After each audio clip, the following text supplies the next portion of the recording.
Kriminaldan danışacağım. Ötən dəfə kriminal adı altında cinayətkarlardan danışırdım. Yəni o ad altında maskalanıb cinayətlə məşğul olan insanlardan. Bugün isə sırf kriminal avtoritet, vur zakon və sair və ilaxır bu tip məfhumları bugün bir çox gənclərimizin örnək götürdüyü, yeniyetmələrimizin örnək götürdüyü bu mifdən danışmaq istəyirəm. Nə deməkdir bu? Bu nə deməkdir? Gəlin görək bu nə deməkdir? Əslində bunun çox dərin kökləri var. Bunun kökləri gedir çıxır 1920-ci və 1940-cı illərə gedib çıxır. 20-ci il o vaxt SSR-nin qurulduğu, bolşeviklərin qurduğu SSR dövründən başlayır. 40-cı ilə qədər formalaşmış bir söhbətdir. Yəni bu həbsxana və ya cinayət etmiş insanların həbsxana dönəmində özünə məxsus qaydaları, əxlaq və dəyər sistemi olan bir qruplaşmadır. Yəni bu qruplaşma o illərdə yenicə qurulmuş bir dövlətin həbsxana sistemində bu cinayətkarların o həbsxana içində özü üçün qoyduğu qaydalardır. Yəni burada ən vacib anlayışlardan biri vor zakondur. Yəni vor zakon nə deməkdir? Rusca vor v zakoni. Qanun içində qanun oğrusu, qanuni oğru belə adlanır. Yəni kriminal avtoritet, belə deyək də qanunlar hər hansısa qeyri-rəsmi kriminal kodeksi rəhbər tutaraq, yəni qeyri-rəsmi qanunlar bu həmən o aləmin, o həbsxana aləminin özünə məxsus yazdığı qanunları özünə kodeks tutur. Onların öz qayda qanunları olur və bu qayda qanunlarla da həyatda yaşayan belə bir kriminal qruplar tərəfindən hörmət olunan insanlara deyilir. Bax, bu kriminal avtoritet, kriminalni, vor zakoni, vor zakon. Yəni və bunlar öz aləmlərinin qaydalarına görə, öz aləmlərinin qanun kodekslərinə uyğun hərəkət edirlər və əlbəttə ki, öz ətrafları arasında xüsusi nüfuza sahib olurlar və bunun kökləri söylədiyim kimi haralardan gəlir? Yenicə qurulmuş bir dövlətin özünün yaratdığı, bax, belə bir məfhumdur ki, bu da həbsxana sistemindən bugünə gəlir. Bunun yaranma tarixindən sizə danışdım. Əsasən də 40-cı illərə yaxın artıq vor zakoni bu məfhum formalaşdı. Yəni 30-40-cı illərdə artıq formalaşdı.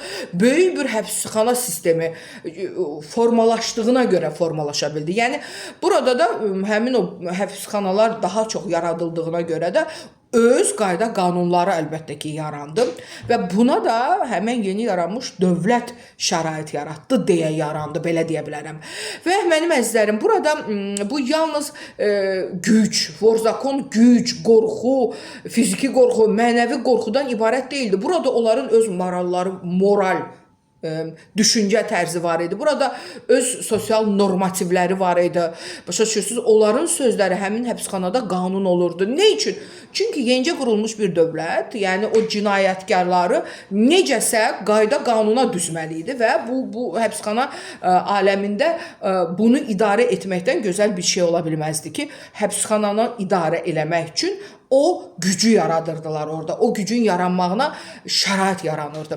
Və mənim əzizlərim, Azərbaycana gələndə isə əlbəttə ki, biz də yəni həmən dövrdən keçdiyimizə görə, 70 il SSR dövrünü yaşadığımıza görə, Sovet hakimiyyəti altında olduğumuza görə və bizdə də müstəqil Azərbaycanımız Xalq Cumhuriyyəti 1920-ci ildə süquta uğrayandan sonra, bolşeviklər gələndən sonra əlbəttə ki, biz də həmən ölkənin daxilində idi və bunları da biz yaşamışıq və əlbəttə ki, Azərbaycanda da o dönəmdə həbsxanalar, işgəncə, kriminal sistem mövcud idi. Çünki bu Sovet hakimiyyətindən bizə qalan bir mirasdır. Düzdür, bu Sovet hakimiyyətinə qədər qoçular var idi Azərbaycanda, qoçuluq eləyirdilər, onların sözü keçirdi, hörmətliyirlər, o ayrı bir sistem idi. Onların mənəvi, əxlaqi dəyərləri var idi, həyat tərzləri var idi. Bugün isə bu, yəni biraz fərqli idi. Bugün deyəndə mən nəzərdə tuturam SSR dönəmini. Bolşeviklər gələndən sonra isə bəli, Sovet hakimiyyətinin, Sovetlərin bizə qoyduğu bir mirasdır ki, bu miras mən deyərdim bugünə qədər də gəlib çıxıb və bunun böyük təbliğatı gedib illərdir. filmlərlə. Burada bundan əlavə sosial-iqtisadi səbəblər də gəldi üstünə. 1990-cı illərdə SSR-in dağılmağı, Sovet hakimiyyətinin dağılmağı, böhran, işsizlik, sosial problemlər və mövcud olan bu sistemin içində əlbəttə ki, vorzakonlar daha hörmətli olmağa başladılar. Bu məfhum yenidən təzələndi və o sosial durumun, o sosial problemlərin içində bu vorzakonlar öz qanunları ilə müəyyən bir təbəqənin hörmətini qazanmağa başladılar. Və burada bir şey də söyləmək istəyirəm. Nəyə görə bu Azərbaycanda biraz məşhur oldu? Nəinki Azərbaycanda, bir çox postsovet ölkələrində. Burada filmlər, bir çox filmlər var ki, burada kinolar, seriallar SSR dövründə çəkilmiş, SSR-dən sonra 90-cı illərdən bugünümüzə qədər çəkilmiş filmlər, seriallar, kitablar kriminal aləmi romantikləşdirdi. Yəni bunu biraz romantik elədi, bunu biraz təbliğ elədi. Onu amansız tərəflərini deyil, onun daha belə gözəl kimi təqdim elədim. Və burada Rus mafiyası haqqında filmlər çəkilirdi, seriallar yazılırdı. Hətta bu barədə Çingiz Abdullayevin kitabı əsasında Drongo filmi də çəkilibdi. Yəni deməyim odur ki, bu barədə kitablar yazıldı. Bu barədə filmlər çəkildi. Yəni o dövr üçün Qara Volqa filmi var idi. Daha sonra bir çox Azərbaycanda da kitablar falanlar yazıldı, çəkildi və bu filmlər, seriallar gənclərin beyninə şuur-altı təzyiq elədi ki, bu da başladı ölkədə böyük təbliğatdır. Bugün də gənclərə baxırsan ki, buna meyl eləyirlər. Və burada nüfuz qorxu mexanizmi kimi gənclər arasında böyük bir hörmət qazandı. Siz güc, azadlıq, onlara elə gəldi ki, o aləmdə olmaq güc və azadlıqdır. Bilirsiniz, ola bilər zamanında bu həqiqətən də güc və azadlıq olubdur. Mən heç nə deyə bilmərəm, ola bilər. Amma bir məsələ var ki, müasir dövrümüz texnologiyalar əsridir və texnologiyalar əslində məncə savadlı olmaq daha önəmlidir. Hətta ötən zamanlara baxsaq, o kitabları oxusaq, o filmləri izləsək belə, həmin o dediyimiz vorv, zakoni, avtoritet, həmən o qanunların ən pikində dayanan, hamının ona qibdə ilə baxdığı insanlar kifayət qədər dünya görüşü olan insanlar idi. Onlar kifayət qədər dünya gedişatından, dünyanın mexanizmindən anlayışı olan insanlar idi ki, onlar o qanunları yaşada bilirdilər, hörmət, nüfuz qazana bilirdilər. Amma bugün o dövr deyil və bugün məni məyus edir ki, gənclər məktəblərdə, onlara elə gəlir ki, biraz bunu, o məfhumu da belə cılızlaşdırıblar, çolka belə saxlayırlar, nə bilim. Düzdür, hərənin öz üçün nə istəyir eləsin. Amma Doля Varavskoy mahnını dinləyirlər və onlara elə gəlir ki, kimisə tutub döymək, nə bilim, kiminsə qızına sataşmaq, yəni həmin aləmin adamı olmaq deməkdir və yaxud narkotikdən istifadə eləmək, artıq sən o kriminal adamsan, amma bu böyük yanlışlardır. Mən təəssüf edirəm ki, bugün bu təbliğat belə yanlış gedir. Bugün elmin, təhsilin, texnologiyaların inkişaf etdiyi bir dövrdə mənim əzizlərim, mən təəssüf edirəm ki, Azərbaycanda belə cılız düşüncədə olan insanlar var. Başa düşürsünüz? Onlara elə gəlir ki, məktəb oxumasalar, təhsil almasalar, elə küçədə onu tutub döysələr, olurlar kriminal avtoritet və yaxud narkotik istifadə eləsələr, içki alüdəçisi olsalar, olurlar kriminal avtoritet və nəticədə də sonluq gəlir çıxır hara? Sonluq gəlir çıxır bərbad bir ailə dramına, bir gəncin həyatının məhvinə gəlir çıxır, bir gəncin həyatının puç olmağına gəlir çıxır ki, mənim əzizlərim, buradakı böyük yanlışlardır və mən düşünürəm, bu ailə tərbiyəsindən irəli gəlir. Mən ötən videolarımın birində demişdim ki, bəli, bir dəfə bir yeni il keçirirdik və mənim qızımın sinif yoldaşlarıydı, 8-ci sinif. Mən orada 2 dənə analar və balalar idi. Qız, oğlan, hamımız bir yerdə qeyd edirik yenilik. Və mən orada iki ananın Doля Varavskoy mahnısı qoyulanda rəqs eləyərək, bu mənim oğlumun mahnısıdır dediyini eşitdim, məyus oldum. Yəni, hansı ana istəyər ki, oğlu elə çətin, məşəqqətli, elə əzablı bir yolda olsun. İndi hansısa nəsə baş verib həyatda ki, kimsə gedib olub avtoritet, o həyatında baş verən hadisələrdən, amma o da istəməzdə olsun. Amma həyatdır, başına hadisələr gəlib və o həbsxanaya düşüb, çıxıb, sonradan özünə hörmət qazanıb və s. və ilaxır olub.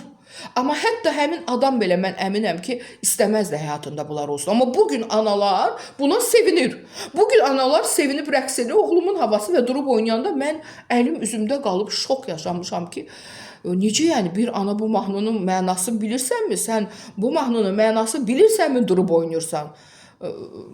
Başa düşürsüz? Mənasın mənim çox sevdiyim, çox dəyərli müğənnimiz Respublikan xalq artisti Faiq Ağayev bunu çox gözəl açıqlamasını verir bu mahnının. Çoxu onun mənasını bilmir. Bilmədən də durub toyda, o toy olub ki, valla rayonların birində bir toy aparırdım mən və orada yaxınlaşıb toy başlamamış ata-ana xoş gəlmisiniz deməmiş, deyib ki, mənə Dolya Varavskoy mahnısı ver. Həqiqətən alım, toy onun yeridir. Bu toydur ki, ailənin, gəncin toy günüdür, vağzalının yeridir. Bu mehriban ailə yeridir. Necə bu anlamadan, məğzin düşünmədən, hansısa içki alüdəkisi, hansısa bilmirəm, yanlış düşüncələrlə, o da valideynlərin problemidir. Övladları yanlış yerə yönəldirlər. Bu da məni məyus eləyir. Çünki mən istəyirəm bu barədə biraz danışım. Bu filmlərin çox böyük təsiri var da, bilirsiniz. Bu Siciliya mafiyası, İtaliya Siciliya mafiyasının, klassik mafiyasının İtaliya siyasətində, biznesində çox böyük rolü olubdur və bu barədə müxtəlif filmlər var. Niderland dünyanın ən zəngin mafiyası hesab olunur. Kalabrlar, yəni dəqiq deyim adın. Yəni bu dəqiq olsun ki, sonra məni heç kim qınamasın. Yəni müəyyən mafiya liderlərinə həsr olunmuş filmlərin belə deyim də reklamının getməyidir. Aha, tapdım. Kalabriya adını da deyə bilmirdim, lütfən üzürlü sayın. Kalabriya dünyanın ən məşhur mafiyası hesab olunub. Bunlar da ki, qadağan olunmuş məhsulların satışı ilə məşğul olublar. Bu haqda film çəkiblər, bilmirim nə ediblər. Daha sonra Napoleon daxili işlərdə, daşınmaz əmlak biznesində güclü olub. Mən İtaliyadan danışıram.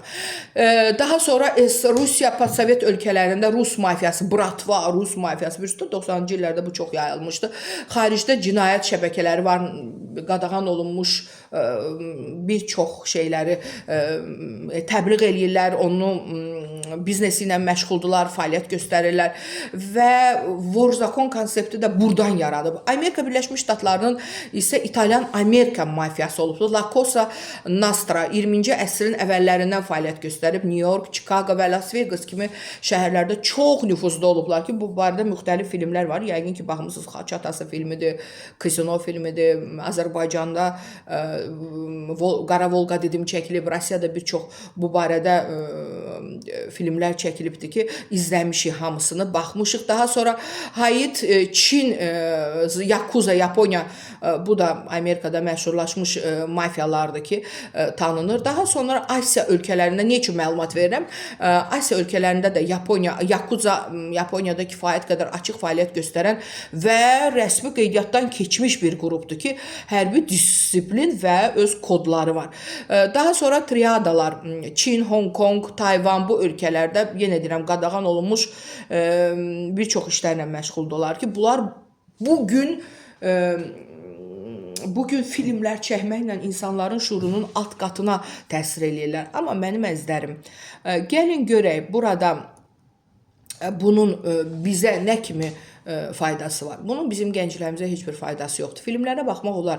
Amma o filmlərdə sən nəyə görə o sistemin ağrılı, acılı, acınacaqlı, qəddar, zoraki olduğunu deyil, sən o sistemin, yəni sən onları qoyursan bir qırağa, amma o sistemdə olmaq istəyirsən. Bu filmlər ona görə çəkilir ki, ona görə çəkilmir ki, sən ora qoşulasan, ona görə çəkilir ki, sən oradan özün üçün tərbiyəvi bir əhəmiyyət götürəsən, bu sistemin necə bərbad olduğuna baxasan.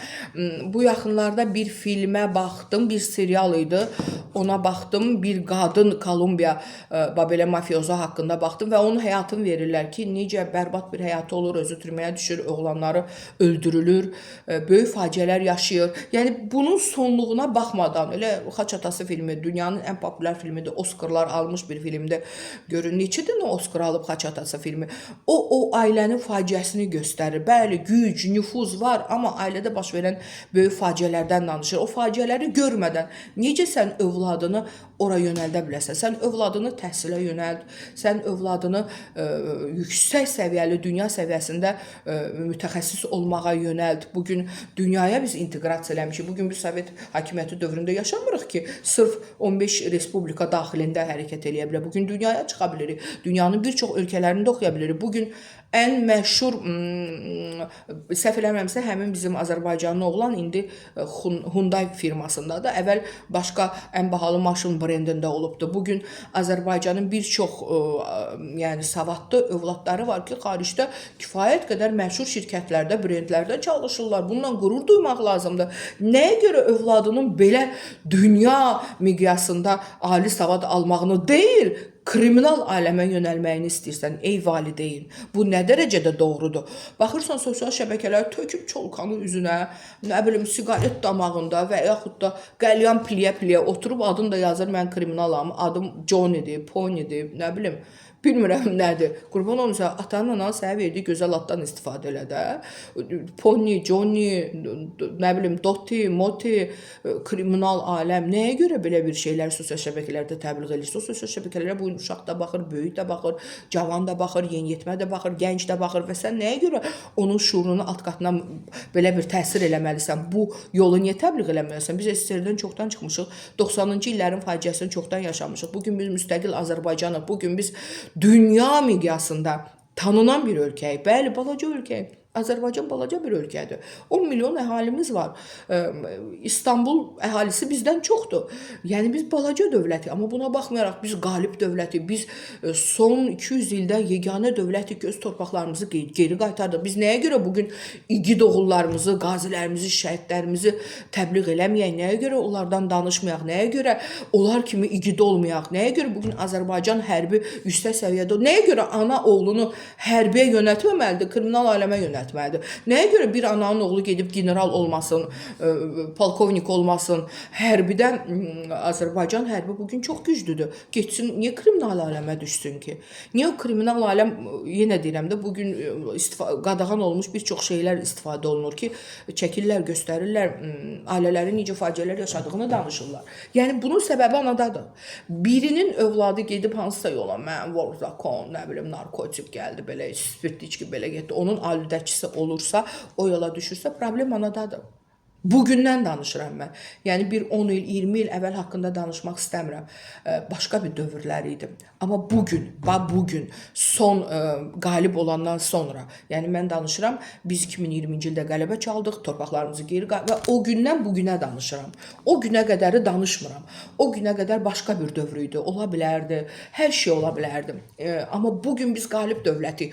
Bugün biz oğlan uşaqlarını hərbə yönəltməliyik. Bugün bizim oğlanlarımız kifayət qədər bugün dövlət də bu hərbi təhsilə güc verir. Hətta bugün qızlar üçün hərbi təhsil yaranıbdır. Onlara çox ciddi imtiyazlar verirlər. Mənim əzizlərim, ora yönəltdiyiniz övladlarınıza, valideynlərə də, övladlara da çox güclü stipendiyalar verilir ki, bu gələcəkdə xaricdə oxutdururlar, dünyanın bir çox ölkələrində oxutdururlar. Hətta elə şəhidlərimiz var ki, bizim Amerikada oxumuşdular, onlar hərb sisteminə yiyələnmişlər. Türkiyədə, dünyanın bir çox inkişaf etmiş ölkələrində.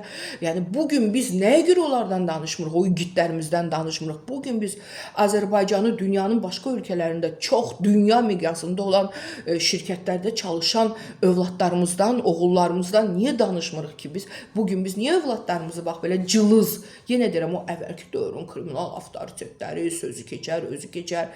Rusiyada yaşayan Azərbaycanlılara dəstək olan SNQ dövlətlərində bütün Azərbaycanlıların arxasında duran, bəli, kriminal avtoritet dediyimiz oğullarımız olublar. Rəhmət eləsin Allah onlara. O dövrdən danışmıram. O ayrı bir aləmidir. Amma bugün niyə bunu cılızlaşdırırlar ki? Bəyəm çolka saxlamaqla, nə bilim, əlində təsbih hərrəməklə, tinində dayanmaqla, qadağan olunmuş məhsullardan istifadə eləməklə sən avtoritet olursan, sən hörmətsiz bir adam olursan. Sən o aləmin qaydalarını, qanunlarını, yaranma tarixini, sənin təhsilin, dünya görüşün olmasa, sən o yolun yolçusu olmursan, sən qadağan olmuş vasitələrin alüdəkisi olursan. və birinci növbədə kimə zərər versən? Anava. Və bunun cavabdehi kimdir? Sənin anan. Bəli, gedib yeni il şənliyində gül kimi Azərbaycan rəqsi Süleymani Ağabey havası oynamaqdansa, qalxıb Doля Varapskoy oxuyursa, bu övlad əlbəttə ki, problemlər yaşayacaq. Bu övladın beyni doğru düzgün işləməyəcək. O ona buna sataşmaqla, o qıza sataşmağı, bu gədiyə sataşmağı, xalqın qız gəlinə sataşmağı elə biləcək ki, bu avtoritetdir. Kiməsə sataşmaq, kimisə vurmaq özün bununla avtoritet hesab edəcək. Yəni bu qədər cılız bir məfhum deyil. Bu böyük bir məfhumdur. Yəni bugün belə cılızdaşdırmaq, belə ucuzdaşdırmaq və belə iyrənc şəkildə gənclərə bunu sırmaq nəyə lazımdır ki? Nəyə görə siz bugün müstəqil Azərbaycanın qələbəsindən danışmırsınız? Nəyə görə hərbindən danışmırsınız? Nəyə görə bugün 8 noyabrı məktəblərdə bəli təbliğ eləyin də 8 noyabr Azərbaycan hərbiçisinin, Azərbaycan əskərinin, Azərbaycan kişisinin özünü sübut elədiyi gündür, torpaqlarını geri qaytardığı gündür. Bugün dünya hərb dərsliklərinə Azərbaycanın qələbəsindən yazırlar. Azərbaycan hərbiçilərindən yazır. Nəyə görə 8 noyabrı sən yüksək səviyyədə məktəblərdə bayram kimi eləmirsən? Nəyə görə? Əvvəllər 23 fevralda qızlar oğlanlara hədiyyə verirdi. 8 martda oğlanlar ənənə qalmışdı və bu uşaqlar üçün maraqlı idi. Bu bir dostluq idi, bu bir bölüşmək idi, paylaşmaq idi, hədiyyə almaq idi, diqqət idi, qayğı idi və uşaqlara bu xoş olurdu. Və bugün nəyə görə? Bu 23 fevral Rusun bayramıdır. Rus silahlı qüvvələrinin, Rusiya silahlı qüvvələrinin yaranma tarixidir. Bu odur, onun bizə aidiyyatı yoxdur axı. Bugün də bəzi məktəblərdə bunu keçirirlər. Niyə? Nə bilim, bir neçə il əvvəl bizim məktəbdə keçirilmişdi. Mən çox böyük problem yaratdım ki, nəyə görə bu belə olmalıdır? Amma bugün biz 8 noyabrı yüksək səviyyədə keçirməliyik. O günü xatırlamalıyıq. Məktəblərdə ənənə olmalıdır. Qoy həmin gün qızlar oğlanları təbrik eləsin. Qoy bu hər bir Azərbaycan xanımı üçün ənənə olsun ki, 8 noyabr Azərbaycan kişisinin dünyaya özünü sübut elədiyi bir gündür. Dünyaya. Nəyə görə biz bu barədə danışmırıq? Nəyə görə biz bunu təbliğ eləmirik? Nəyə görə biz bu kriminal avtoritet adı altında qadağan olmuş vasitələri, narkotik, bilmirəm, spirtli içkiləri, ona buna sataşmağı, onu bunu çırpmağı, bunları biz təbliğ eləyirik? Nəyə görə bugün məktəblərdə bu təbliğat keçmir? Niyə? Nəyə görə? Bəli, çünki ona görə ki, məktəblərdə bir balaca kişi müəllimlər azdır. Biraz çoxalsalar, bəlkə bu təbliğat çoxalır. Amma məktəblə deyil, mənim əzizlərim. Məktəb təhsil verir, tərbiyəni ailə verir. Ailədən gəlməlidir. Ailədən, anadan, atadan. Ata oğlu ilə dostluq eləməlidir. Ana övladına izah eləməlidir. Bugün də bu barədə danışdım, biraz çox danışdım, mənim əzizlərim artıq 21 dəqiqədə, amma çox uzun mövzudur. Odda alovlu danışdım, ola bilər bir çox şeylərdən danışmam, amma bugün Türkiyə serialları var ki, onlar da vurum, yıxım, asım, kəsim, bu təbliğat, o filmlər ona görə deyil, sən gedib o yolda olasan, o filmlər ona görədir ki, həmin yolda olan insanların necə əziyyət çəkdiyini, necə ailələrinin əziyyətlərlə, əzablarla, faciələrlə rastlaşdığını təbliğ eləyir ki, yəni ay cəmaət, burada faciələr var, bura çox da meyilli olmuyor. Əziz analar, övladlarınıza doğru düzgün tərbiyə verin. Yetər artıq, bəsdirin. Yenə deyirəm, mənim əzizlərim, hər şey valideyndən, ailədən gəlir. Lütfən diqqətli olun, övladlarınızı dünya görüşlü, dünyaya açıq, açıq gözlü, sərbəst, amma həmişə nəzarətdə saxlayın. Mən ilk gün bu videonu yaratdığım gündən demişəm ki, nəzarət önəmlidir. Hər birimiz özümüzə, ətrafımıza, baş verənlərə özümüz nəzarət eləməliyik. Kimsə gəlib bizim üstümüzdə bizə nəzarət eləməli deyil. Biz özümüz nəzarət eləməliyik ki, bizim övladlarımız bugün həmkarım Nail Kəmərli çəkir videolar ki, nə qədər bu yolda kriminal avtoritet olacam, hay-huy olacam deyən oğullar gedib narkotik alüdəçisi olublar. Analar necə ağlayırlar? Atalar necə həyatlarını, övladlarının puç olduğuna faciə yaşayırlar? Ailələr dağılır. Son nədir? Son yoxdur. Orada son yoxdur. İnsan bu həyata gəlir gözəl yaşamaq üçün. İnsan bu həyata gəlir ailəsinin yanında olmaq üçün. Odur ki, mənim əzizlərim, övladınızı doğru düzgün böyüdün ki, yetişkənlik yaşına çatanda sizə və dövlətinə, ailəsinə həmişə faydalı, dəyərli, önəmli olsun. Təşəkkür edirəm.